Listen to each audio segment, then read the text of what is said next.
හරි ඊළඟට අපි කතා කරමු මෙන්න මේ ග්ලයිකෝජන් කියන එක සම්බන්ධව. හරි. එතකොට ග්ලයිකෝජන් කියන්නේ සත්ව අක්මාවේ පේශි වල අඩංගු වෙන දෙයක්. ඒ කියන්නේ මෙහෙම දැන් ග්ලයිකෝජන් කියන එක සත්ව අක්මාව තුළ තැන්පත් වෙන එකක්. හරිද? දැන් අපේ දේහය තුළ ග්ලූකෝස් මට්ටම අධික වුණාන් පස්සේ ග්ලූකෝස් මට්ටම අධික වුණාන් පස්සේ මෙහෙම සින්නයක් ගන්නවා. ඒ කියන්නේ මෙහෙම දැන් අපේ දේහය තුල තියෙනවා අග්න්‍යාශය කියලා කියන මොකද්ද? ග්‍රන්ථියක්. අග්න්‍යාශය කියලා හැඳින්වෙන ග්‍රන්ථියක් තියෙනවා. අන්නේ ග්‍රන්ථිය අපේ දේහයේ තියෙන මෙන්න මේ ග්ලූකෝස් මට්ටම යාමනය කරන්න සපෝට් එකක් දෙනවා. එතන මෙහෙම මෙන්න මේ අග්න්‍යාශයේ තියෙනවා ලැංගහෑන් කියලා දීපිකාවක්. ඒ කියන්නේ ලැංගහෑන් දීපිකා කියලා පොඩි අයිටම් එකක් තියෙනවා. හරිද? එතකොට මෙන්න මේ අයිටම් එකකින් සිද්ධ වෙන්නේ මෙන්න මෙහෙම දෙයක්. මොකද්ද? මෙන්න මේ අග්න්‍යාශයේ ලැංගහෑන් දීපිකා තුල තියෙනවා බීටා සෛල කියලා දෙයක්. මොකද්ද? බීටා සෛල. අන්න එතකොට මේ බීටා සෛල තුලින් නිෂ්පාදනය වෙනවා ඉන්සියුලින් කියලා හෝමෝනය. මොකද්ද? ඉන්සියුලින් කියලා හෝමෝනය. හරිද? ඉන්සියුලින් කියලා හෝමෝනයක් තියෙනවා. එතකොට අපේ දේහයකට ග්ලූකෝස් මට්ටම අධික වුණාන් පස්සේ මෙන්න මේ ලැංගහෑන් දීපිකා වල බීටා සෛල මගින් ඉන්සියුලින් කියන හෝමෝනය නිෂ්පාදනය කරලා ඒක දේහය තුළට මුදා හරිනවා. අන්න ඒ ඉන්සියුලින් ගිහිල්ලා මෙන්න මේ ග්ලූකෝස් මතය ක්‍රියා කරලා මෙන්න මේ ග්ලූකෝස් කියන එක අපේ දේහයේ තියෙන අන්න අර අපි ඉස්සෙල්ලා කිව්ව මොකද්ද? අක්මාව තුළ තැන්පත් වෙනවා. මොකක් හැටියටද? අක්මාව තුළ තැන්පත් වෙනවා ග්ලයිකෝජන් හැටියට. අන්නේ ග්ලයිකෝජන් තමයි සත්වයන්ගේ අක්මාව තුළ හා පේශි තුළ අන්තර්ගත වෙන්නේ. අන්න හරි ඒක තමයි. ඊළඟ අපි බලමු මෙන්න මේ කාබෝහයිඩ්‍රේට් හඳුනා ගැනීමේ පරීක්ෂාවන් ටික. මොකද්ද? කාබෝහයිඩ්‍රේට් හඳුනා ගැනීමේ පරීක්ෂාවන් ටික. ඒකෙදි ඒ පරීක්ෂණ වලට කලින් තියෙනවා මෙන්න මෙහෙම සීන් එක. මොකද්ද? කාබෝහයිඩ්‍රේට් වල වැදගත්කම. කාබෝහයිඩ්‍රේට් වල ප්‍රධාන වැදගත්කමක් හැටියට ශක්ති ප්‍රභවයක් ලෙස ගන්න පුළුවන්. ඒක මෙහෙමයි. හරිද? දැන් ප්‍රධාන වශයෙන් ශක්ති ප්‍රභවයේ හැටියට ගන්න කාබෝහයිඩ්‍රේට්. ඒකට හේතුව තමයි දැන් අපි හිතන්නකො කෑම එකක් බෙදා ගන්න ගියත් අපි වැඩිපුරම බෙදාගන්නේ බත්. හරිද? ඒ කියන්නේ බත් වල තියෙන්නේ පිෂ්ඨය. පිෂ්ඨය කියන්නේ කාබෝහයිඩ්‍රේට්. එතකොට අපේ ශරීරයට වැඩිපුරම ලැබෙන්නේ කාබෝහයිඩ්‍රේට්.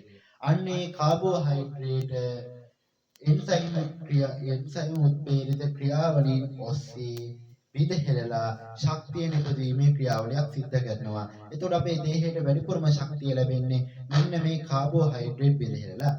කාබෝහයිඩ්‍රේට් විදහෙලලා ග්ලූකෝස් හදලා ග්ලූකෝස් ATP බවට පත් වෙලා ශක්තිය නිපද වෙනවා. ඊළඟට සංචිත ආහාරයක් හැටියට සංචිත ආහාරය කියන්නේ දැන් ශාකවල ප්‍රධාන සංචිත ආහාරය කාබෝහයිඩ්‍රේට්. පිෂ්ඨය කියන්නේ කාබෝහයිඩ්‍රේට්. ඒ කියන්නේ හිතන්න දැන් අල වර්ගයක්. මඤ්ඤොක්කාලය ගත්තාම මඤ්ඤොක්කාලයේ තියෙන්නේ පිෂ්ඨය. ඒතකොට පිෂ්ඨය කියන්නේ කාබෝහයිඩ්‍රේට්. ප්‍රභාසංශ්ලේෂණයේදී නිපද වෙන ඒ කියන්නේ ප්‍රධාන ඵලයේ හැටියට හැදෙන්නේ ග්ලූකෝස්. මෙන්න මේ ග්ලූකෝස් ෆ්ලෝයමී විෂය හැටියට ශාකය තුල පරිවහණය වෙලා යම් කිසි ස්ථානයක් තුල එය ගබඩා වෙනවා. මොකක් හැටියටද? පිෂ්ඨය හැටියට. අන්න ඒ පිෂ්ඨය හැටියට ගබඩා වෙන එක තමයි මෙතනදී මේ කියන්නේ. ඊළඟට නියුක්ලියික් අම්ලවල සංඝටකයේ හැටියට ජීවීන්ගේ සෛල බිත්ති නිර්මාණයට ජීවීන්ගේ සෛල බිත්ති නිර්මාණය ගත්තාම ශාක සෛල බිත්ති නිර්මාණය වෙන ප්‍රධාන වශයෙන් සෙලියුලෝස් කියන එක. මොකද්ද සෙලියුලෝස්? හරිද? ඊළඟට අපි කතා කරමු කාබෝහයිඩ්‍රේට් පරීක්ෂණ. කාබෝහයිඩ්‍රේට් පරීක්ෂණ ගත්තාම පිෂ්ඨ පරීක්ෂාව, ග්ලූකෝස් පරීක්ෂාව, සුක්‍රෝස් පරීක්ෂාව අපි දැන් ඉතින් කතා කරමු.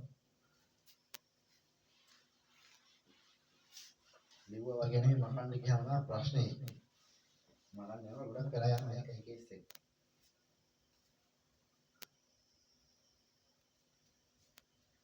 පරීක්ෂණ ටික කෙටියෙන් කියන්නම් ඒ වගේ ඇති දෙයක් නෑ. හරිද? පිෂ්ඨ පරීක්ෂාව කරන්නේ මෙහෙමයි. පිෂ්ඨය අඩංගු ද්‍රාවණයක් කරගන්නවා. එහෙම නැත්නම් පට්ටිකක් එතකොට වෙන්නේ නේද මේක. කමන්නේ. පිෂ්ඨ පරීක්ෂාව ගත්තාම පිෂ්ඨ පරීක්ෂාව සිදු කරන්නේ මෙහෙමයි. අපි වාදනයක් අරගෙන ඒ වාදනයේට වෙන්නේ නේ මේවා. ගොඩක් ඉන්නේ.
දැන් වලි වෙතන්න බලමු.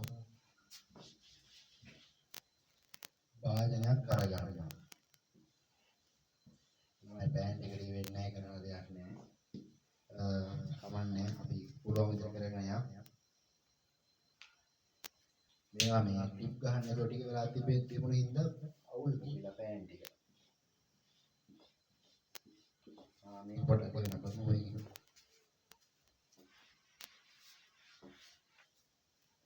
හරි මෙහෙම හරි. පිෂ්ඨ පරීක්ෂාව කරන්නේ වාදනයක් අරගෙන ඒ වාදනයට අපි පිෂ්ඨය අඩංගු ද්‍රාවණයක් දානවා. ඒ කියන්නේ බත් ටිකක් පොඩි කරලා හරි පාන් කෑල්ලක් හරි අරගෙන ඒක අපි පොඩි කරලා මේ ද්‍රාවණයට දානවා. ඊට පස්සේ අපි දුඹුරු පැහැති වර්ණයේ යුක්ත අයඩින් කියන ද්‍රාවණය මේ ද්‍රාවණයට මිශ්‍ර කරනවා. මොනවාද අයඩින්? අයඩින් කියන මිශ්‍ර කරනවා. එතකොට මේ අයඩින් දුඹුරු පාටයි. මේ අයඩින් මෙම ද්‍රාවණයට මිශ්‍ර කරන් පස්සේ තද නිල් දම් නැත්නම් තද දම් නිල් වර්ණයේ යුතු වර්ණයක් ලැබෙනවා.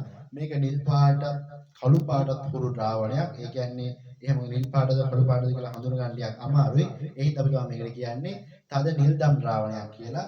අන්න ඒ තද නිල් පාට දැන් පේනවා නම් අනිවාර්යයෙන් මේක තුල පිෂ්ඨය අඩංගු වෙනවා. එතකොට මේක තමයි අපි කියන්නේ මොන පරීක්ෂාවද? පිෂ්ඨ පරීක්ෂාව කියලා. ඊළඟට අපි කතා කරමු ග්ලූකෝස් පරීක්ෂාව. මොකද්ද ඊළඟට ග්ලූකෝස් පරීක්ෂාව. ග්ලූකෝස් පරීක්ෂාවේ මෙහෙමයි කියන්නේ. හරිද? පරීක්ෂණ නලයකට ග්ලූකෝස් අඩංගු ද්‍රාවණයක් දානවා. ඒ කියන්නේ පරීක්ෂණ නලයක් අරගන්නවා. ඒ පරීක්ෂණ නලයට අපි දානවා ග්ලූකෝස්. ඒ කියන්නේ කඩේ දෙන ග්ලූකෝස් හරි එහෙම නැත්නම් ඔය පාරේ ලබාගත් ග්ලූකෝස් හරි අරගෙන ඒ ග්ලූකෝස් දාලා ඊට පස්සේ මේව ද්‍රාවණයට දානවා අපි මොනවද? බෙනෙඩික් දාලා දැම්මට පස්සේ මොකද්ද මේක වර්ණයක් ලැබෙනවද? නැහැ. මේකට වර්ණයක් ලැබෙන්නේ ඒ හින්දා අපි මෙන්න මේ ද්‍රාවණය අපි ජල තාපයක බහරත් කරනවා. ජල තාපයක බහ අපි මේක රත් කරන්න ඕන. හරිද? එතකොට මේ තේපාව තියෙනවා. මේවා සමහර වෙලාවට නම් කරන්නේ පරීක්ෂණේ. එතකොට මේක මොකද්ද? මෙතන බන්සන් දැල්ල තියෙනවා. බන්සන් දැල්ලේ කාර්යය මොකද්ද? හිතන්න මෙහෙම දැන් ඔයාලගේ මහා මෙහෙම පරීක්ෂණයක් දීලා මෙතන තියෙනවා මේ තේපාව. තේපාව කියන එක නම් කරලා අහනවා තේපාවේ කාර්යය කුමක්ද? ඒතකොට ඔයාලා ලියනවා මේක බීකරේ වැටෙන්නේ නැති වෙන තමයි තියලා තියෙන්නේ. එතකොට ඉතින් ඔයාලට පේපර් එකකින් අත දාලා ගහන්න හිතන තත්ත්වයක් තමයි ඉන්නේ. හරිද? කියන්නේ ඒක නෙමෙයි උත්තරේ. තේපාවෙන් ඒ කියන්නේ මේ දැල්ලෙන් sorry මේ දැලෙන් කරන්නේ තෙපාවට උඩින් තියෙන දැලෙන් කරන්නේ මොකක්ද දන්නවද? මෙන්න මේ බීකරයට ඒ කියන්නේ මේ ජල තාපකයේ හරහා මේ බීකරයට තාපයේ සමාන පරිදි බෙදා දක්වනවා. තාපයේ ප්‍රධාන කියන්නේ ඒක සමානව. ඒ කියන්නේ එක තැනකටවත් කියන්නේ එක තැනකට වැඩිපුර දෙයිලා අනිත් තැනට අඩුවෙන් ගිහිල්ලා එහෙම නෙවෙයි. හැම තැනකටම සමාන ප්‍රමාණයකට තාපයේ ගමන් කරනවා මෙන්න මේ කම්බි දැලෙන් කරන්නේ. ඊළඟ තෙපාවෙන් කරන්නේ මේක රඳව ගන්න. ඒක නම් වලට තේරෙනවනේ. ඊට පස්සේ අපි මේක පන්සල් දැල්ලෙන් තාපය ලබා දෙනවා. තාපය ලබා දෙනකොට අන්න ඒ අවස්ථාවේදී මේකේ වර්ණ විපර්යාසයක් ලැබෙනවා. මොකද වර්ණ විපර්යාසය? වර්ණ විපර්යාසය තමයි නිල් පාටට හැදෙනවා. මුලින්ම නිල් පාටට හැදලා කොළ පාට වෙනවා. ඊට පස්සේ කොළ පාට කොළ කහ වෙනවා. ඊට පස්සේ ඒක තැඹිලි පාට හැදෙනවා. තැඹිලි පහේදී අවසාන පහේ හැටියට ගඩොල් රතු අවක්ෂේපය ලැබෙනවා. මොකද්ද ඒතකොට වර්ණ විපර්යාසය? මුලින්ම නිල් පහයට හැරෙනවා. ඊට පස්සේ කොළ පහයට හැරෙනවා. ඊට පස්සේ කොළ කහ පහයට හැරිලා තැඹිලි පහයට හැරෙනවා. අවසානයේදී ගඩොල් රතු අවක්ෂේපයක් ලැබෙනවා. එතකොට මේක තමයි මේ ග්ලූකෝස් පරීක්ෂාව කියලා කියන්නේ. ඊළඟ අපි කතා කරමු සුක්‍රෝස් පරීක්ෂාව. මොකද්ද? සුක්‍රෝස් පරීක්ෂාව. එතකොට සුක්‍රෝස් පරීක්ෂාවෙන් කරන්නේ මොකද්ද? සුක්‍රෝස් පරීක්ෂාව කරන්නේ මෙහෙමයි. සුක්‍රෝස් අඩංගු ද්‍රාවණය. දැන් හිතන්න සීනි ටිකක් අම්ම නැති වෙලාවේ උස්සියට හොරෙන් පැනලා ඊට පස්සේ සීනි ටිකක් අරගෙන චුට්ටකුත් කටේ දාගෙන මෙන්න මේ බීකරේටත් දානවා. අහු වුණොත් නම් පුතේ ගස් බැඳලා ගහන්න. කවුද අම්මා ගස් බැඳලා ගහයි. හරිද?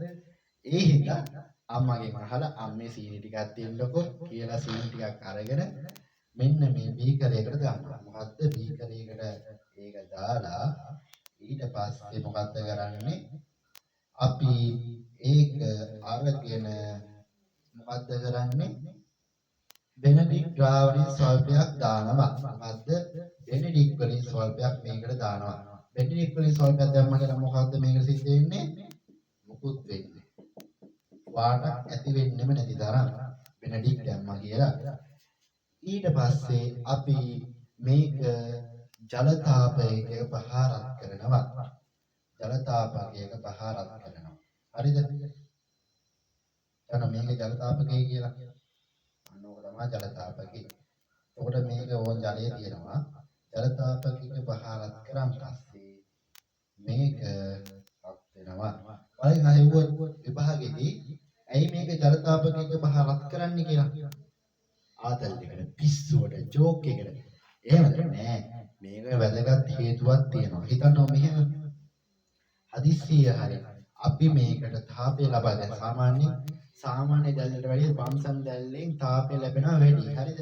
එතකොට මේ බම්සන් දැල්ලෙන් තාපය ඍජුවම ලබා දුන්නොත් අනිවාර්යෙන් මේ බීකරේ පුරන්න ඉඩ තියෙනවා.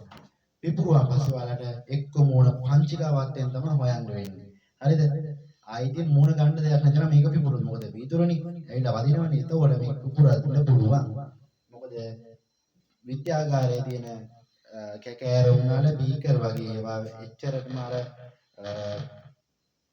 ඒ කියන්නේ සාමාන්‍ය ඍජුවම රත් කරන්න පුළුවන් ඒවාක් තියෙනවා.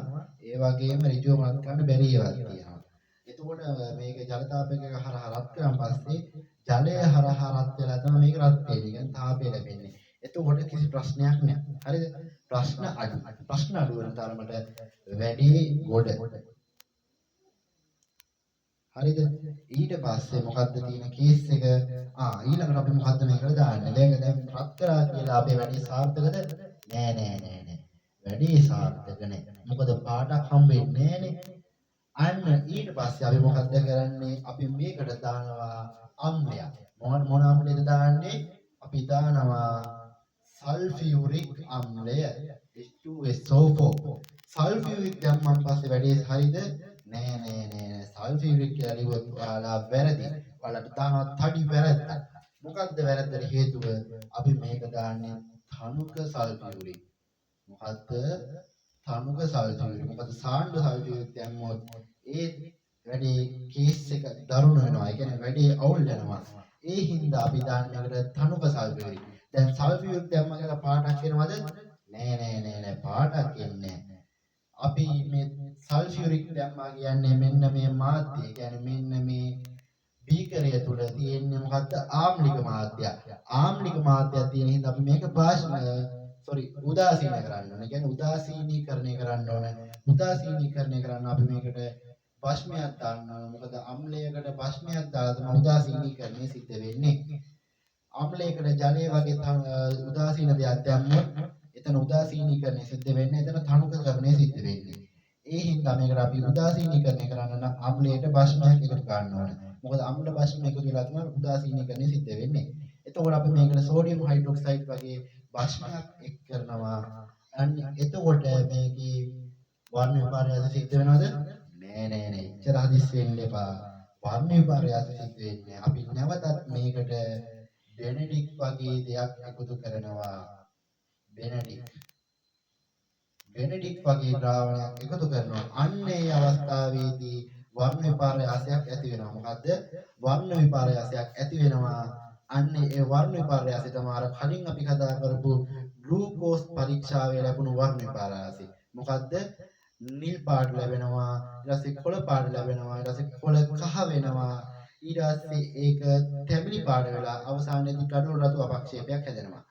අන්න මේ ටික තමයි අපිට කියන්න තියෙන්නේ කාබෝහයිඩ්‍රේට් හඳුනා ගැනීම පරීක්ෂණ.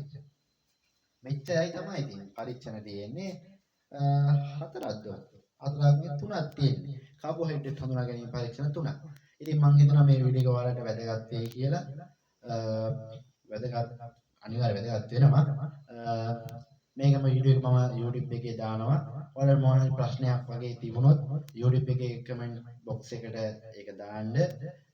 මොන හරි මේ වීඩියෝ එකේ අප්ඩේට් වෙන්න දේවල් තියෙනවා නම් එහෙම නැත්නම් මේ වීඩියෝ එකේ අවුල් තියෙනවා නම් මොන හරි අඩුපාඩු තියෙනවා නම් ඔයාලා කමෙන්ට් බොක්ස් එකට දාන්න. නැත්නම් chat එකකට හරි කමන්නේ දාන්න. කොහොමද ඉතින් මම දන්න කට්ටිය මේ වීඩියෝස් බලන්නේ. ඒ හින්දා ප්‍රශ්නයක් නැහැ. අවුල් තියෙනවා නම් කොහොමද කියන්නේ? මොකද මම වැරදි හදාගන්න ඕනේ. ඒ හින්දා අවුලක් නැහැ. මම අවුලක් ගන්න ඔයාලා දාන්න. මම හිතනවා මේක ඔයාලට සාර්ථක වීඩියෝ එකක් වෙයි කියලා. එහෙනම් හැමෝටම සුබ දවසක්. නැවතත් වීඩියෝ එකකින් හමු වෙනතුරු බලාපොරොත්තු වෙනවා.